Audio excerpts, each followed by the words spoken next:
universel, de plus fondamental que Dieu pouvait présenter dans sa carte de visite. Il aurait pu dire, je suis Dieu qui ai créé le ciel et la terre. Hein, c'est quand même plus essentiel que d'avoir fait sortir les enfants d'Israël d'Égypte. La réponse est qu'il fallait que les enfants d'Israël acceptent le joug divin. C'est-à-dire qu'ils acceptent l'autorité divine. Or, on n'est pas prêt à accepter le joug de quelqu'un si on ne se sent pas redevable à lui. C'est le fait de se sentir redevable contraint quelque part à accepter totalement et sans réserve les recommandations ou les ordres que l'on recevra de cette personne. C'est pourquoi il était important de rappeler que vous êtes sortis d'Égypte. Et qui vous a fait sortir d'Égypte? C'est Dieu. Puisque c'est Dieu qui vous a fait sortir d'Égypte, alors vous allez recevoir la Torah. Donc c'est quoi ici? Donc c'est la notion de gratitude et de reconnaissance. Qu'est-ce qui a enseigné aux enfants d'Israël la notion de gratitude et la reconnaissance? C'est Yitro. Le Midrash, il y a un Midrash qui est très curieux, qui dit que lorsque Yitro a dit « Béni soit Dieu qui vous a fait sortir d'Égypte », le Midrash dit c'est honteux pour Moshe et pour tous les enfants d'Israël qui n'ont pas su dire Baruch avant que Yitro ne le leur apprenne. C'est incroyable. Il a fallu que Yitro prenne l'initiative de dire Baruch. C'est-à-dire quoi? Les enfants d'Israël, ils avaient fait le cantique de la mer Rouge. Mais le cantique de la mer Rouge, c'était parce qu'ils étaient contents d'être libres. C'était un hymne à la liberté, à la libération. Mais il n'y avait pas de remarque de reconnaissance à Dieu. Yitro, il a senti qu'il fallait dire merci à Kadosh Baruch Hu. Et ça, c'est ça qu'il a légué aux enfants d'Israël, et c'est ça qui a permis aux enfants d'Israël de recevoir la Torah. Le Midrash se demande, mais comment Yitro est arrivé à ce degré de reconnaissance que même les enfants d'Israël, même Moshe n'avait pas? Et le Midrash dit, ça a commencé avec l'histoire de Yitro qui a accueilli chez lui Moshe. Quand il a accordé l'hospitalité à ce jeune Égyptien qui avait sauvé ses filles, et que tout naturellement il a dit « Amène-le-moi et on va lui offrir le pain », il a commencé à développer en lui la notion de remerciement. Et ça s'est développé, et ensuite, quand il est arrivé au camp d'Israël après le combat d'Amalek, après la sortie de la mer Rouge, là, ce sentiment de gratitude et de remerciement était encore 100 fois plus fort. Et c'est pour ça que c'est lui qui a dit « Baruch ». Et les enfants d'Israël ont compris la leçon, et quand Dieu leur a dit « C'est moi qui vous ai fait sortir d'Égypte », ils ont dit « Naaseh v'nishma ». On fait tout ce que tu nous demandes de faire, et on la contraint. Alors je pense, et ce sera la nouveauté que j'apporte grâce à cet Hyper Shabbat et à cette soirée de la Chashat Chala, expliquer la mitzvah de Chala de cette façon. La Chala, le pain que vous pétrissez, est le symbole de la Parnassa, est le symbole de la nourriture que Dieu nous donne. Dans la Birkat Amazon, on dit Zan et Taolam Kulo, c'est Dieu qui nous nourrit. Le Tel Lechem, le Chol Massar, il donne du pain à tout le monde. Qui le Lav Rasdo. Donc, chaque fois que nous mangeons, il faut se rappeler que c'est quand même un cadeau de Dieu. Et alors, comme nous faisons la Chala, qui est le pain, qui est la base des aliments, avant de le mettre à cuire et ensuite pour le manger, alors on en enlève un petit bout pour remercier Hachem, pour dire merci mon Dieu de m'avoir donné ce pain. Voilà, me semble-t-il, le lien que l'on peut faire entre la Parashat Yitro, la Mitzvah Chala et le Hyper Shabbat que nous célébrerons ce Shabbat. Je vous remercie.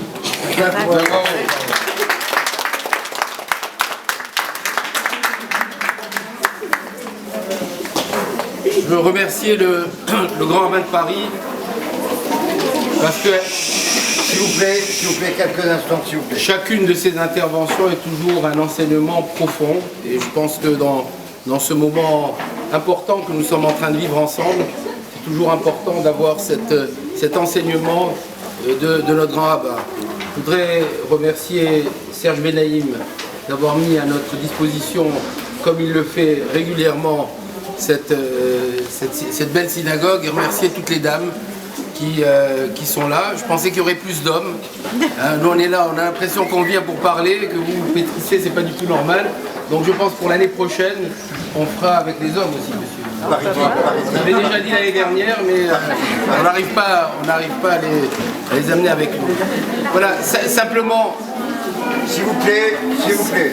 Simplement quelques petits mots d'abord pour vous remercier, mais pour redire ce que je ressens dans ce moment un peu d'évocation et d'anniversaire. Ce que je ressens, c'est que notre force à nous, peuple juif, c'est d'être dans une mémoire positive et active. Souvent, les commémorations sont des moments où on se souvient d'un drame, d'un moment, et ça s'arrête là.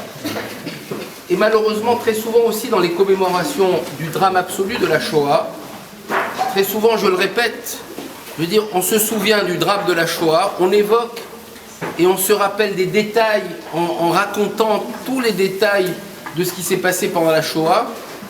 Et il faut finir, on essaye toujours de le finir par le message du judaïsme, qui est le message positif, qui doit être l'enseignement,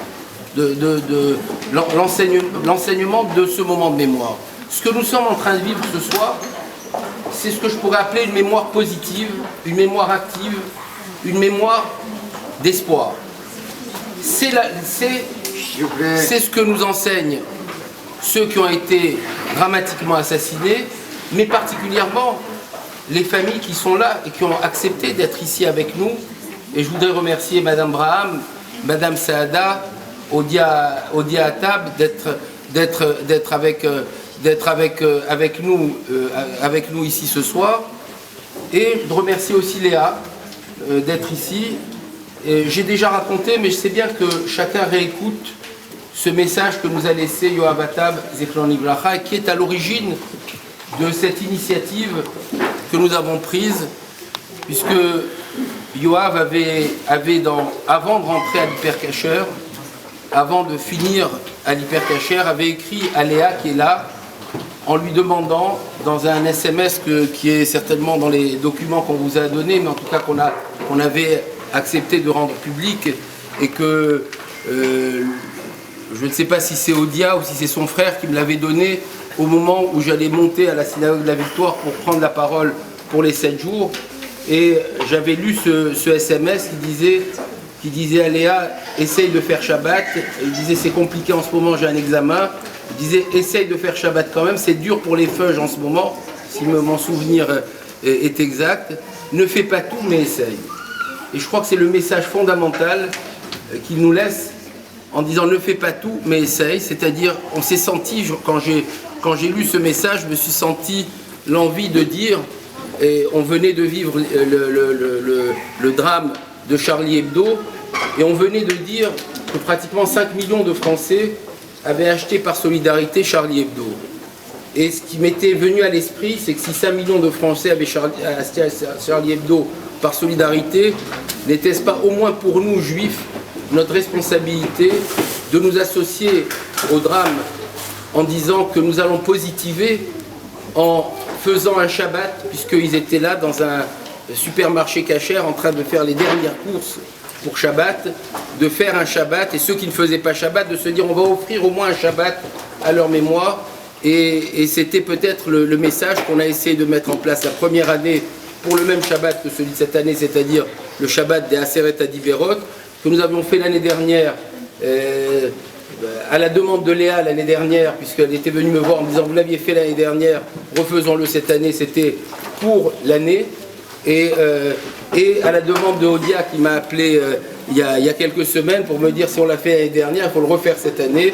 Et je crois que maintenant, je voudrais que vous soyez comme un peu les ambassadrices, c'est toujours les femmes qui font avancer le judaïsme, pour nous dire que je sois là ou que je ne sois pas là, l'année prochaine avec tous ceux qui sont là, il faut qu'on maintienne cet hyper Shabbat à la mémoire de ceux qui sont partis, auxquels on a associé Ilan Halimi et les enfants Monsonego et Sandler, à la demande de Samuel Sandler qui m'a dit s'il y a un Shabbat, pourquoi ne pas associer? Oui, ils sont tous partis avec ces valeurs, et quelque part, c'est dans les valeurs du judaïsme, on a éliminé des personnes, on a assassiné des personnes. L'un était professeur rabbin, il enseignait la Torah. ses enfants étaient dans une école juive. Les autres venaient pour préparer le Shabbat en achetant kasher. Les fondements du judaïsme, ils sont réunis dans leur disparition. Et nous, on pourrait se dire, on fait une plaque, on a fait des plaques, on fait un kaddish, on a fait... Non, vous êtes là, on est en train de faire la mitzvah du Shabbat en préparant des chalot à leur mémoire. Et Shabbat, je l'espère, en tout cas, on écoutera les 10 commandements pour ceux qui ont l'habitude de les écouter, mais en ayant une pensée pour ceux qui sont partis en nous disant, ils sont partis en portant les valeurs fondamentales qui sont celles du judaïsme. Donc cette fois-ci, nous, on est, en plus de ce que nous faisons, on tient un peu plus pour eux.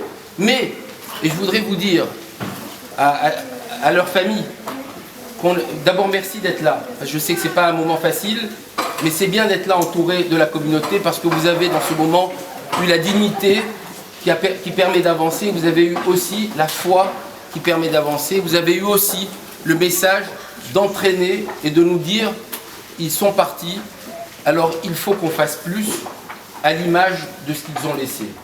Et j'espère et je pense qu'avec la mobilisation qu'on fait à l'échelon national, avec tout ce qu'on a envoyé dans toutes les communautés, avec ce que vous ferez chacune d'entre vous en sortant d'ici, en appelant ceux de vos amis et de vos familles qui ne font pas Shabbat, en leur disant voilà, ce Shabbat, vous allez venir à la maison, vous allez venir à la synagogue pour écouter les Aseret Adiberot. Ça va être notre message répété dès demain et qu'on passe depuis plusieurs jours et plusieurs semaines. Ben, si on a un nombre, et on a effectivement des petites bougies qu'on est en train de distribuer en plusieurs milliers d'exemplaires à travers toute la France, ces petites bougies qui vont être allumées à leur mémoire. Donc, je crois que ça va permettre à des personnes qui n'ont pas fait Shabbat de faire Shabbat. Alors, ce que je dis, c'est la mémoire active. On n'est pas là en se disant, on pourrait ce soir avoir une évocation du drame, on ne va pas le faire.